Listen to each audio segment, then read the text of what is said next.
Shalom jemaat yang terkasih, selamat Paskah bagi kita semua. Saudaraku, izinkan saya bertanya bagi kita, apakah ketika kita dalam menjalani kehidupan ini, kita membutuhkan yang namanya kelegaan? Saya yakin bagi setiap kita akan menjawab iya, karena kelegaan itu adalah kebutuhan bagi semua umat manusia. Tak terkecuali kita sebagai umat Tuhan, pasti membutuhkan yang namanya kelegaan.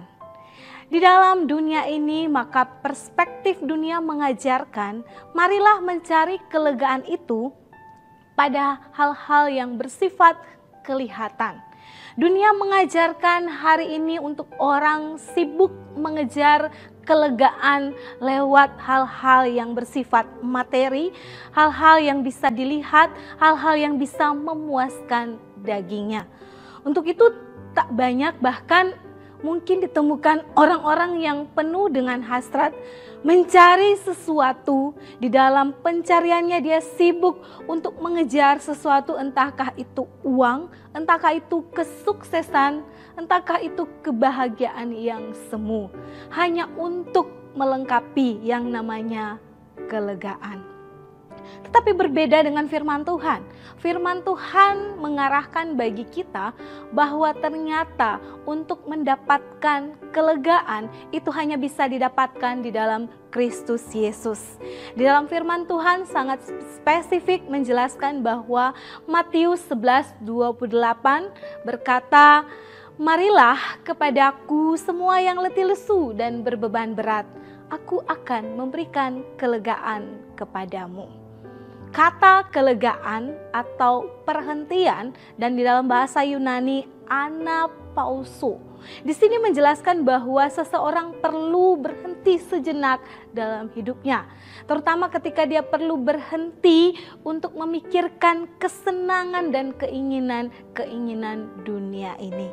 Ketika teks ini berbicara tentang undangan dari Yesus sendiri kepada orang-orang Yahudi pada saat itu yang mereka terbeban dengan hukum ataupun aturan yang terlebih khusus yang namanya aturan-aturan atau hukum Taurat yang membebani mereka, karena orang-orang Farisi yang menjabarkan secara detail hukum-hukum itu, bahkan secara kecil-kecil yang secara detail itu membuat mereka pusing, membuat akhirnya hukum Taurat itu kehilangan substansinya.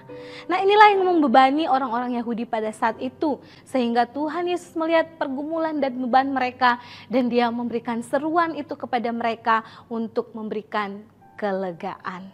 Saudaraku yang dikasihi Tuhan, kita harus jujur bahwa di dalam pencarian kita akan kelegaan, maka kita tidak akan pernah menemukan kelegaan sejati itu hanya karena kita sibuk untuk mengejar hal-hal yang kelihatan. Firman Tuhan juga banyak menjelaskan bahwa kita perlu untuk memikirkan perkara-perkara yang di atas. Kita perlu untuk memperhatikan hal-hal yang tidak kelihatan. Karena hal-hal yang tidak kelihatan itulah yang akan menolong kita untuk menemukan kesejatian dari kelegaan itu. Rasa lega adalah orang-orang yang selalu punya logika atau punya pemikiran yang berbasis kepada dunia yang akan datang.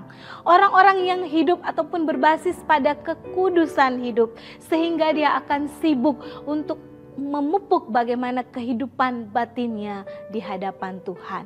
Dan disinilah letak kelegaan yang sebenarnya. Saudaraku yang dikasihi Tuhan, undangan ini bukan hanya kepada orang-orang Yahudi pada saat itu, tetapi undangan ini adalah undangan bagi saya dan kita sekalian. Apakah ketika kita menghadapi dunia ini atau kehidupan yang chaos ini, kehidupan yang banyak tantangan, banyak pergumulan, banyak masalah, banyak kebisingan-kebisingan, banyak kesesakan-kesesakan yang terjadi, apakah kita mau datang kepada Kristus sebagai sumber kelegaan kita yang sejati? Ataukah kita akan terjebak di tengah-tengah kesibukan dunia ini, di tengah-tengah hiruk pikuk dunia ini, di tengah-tengah orang-orang yang sibuk mencari hal-hal bersifat penampilan luar. Tetapi firman Tuhan mengingatkan kita bahwa ketika kita datang kepada Kristus, ketika kita mencari Kristus, itu adalah jawaban atas lelahnya orang yang mencari arti kehidupan ini. Kiranya Tuhan menolong setiap kita. Amin.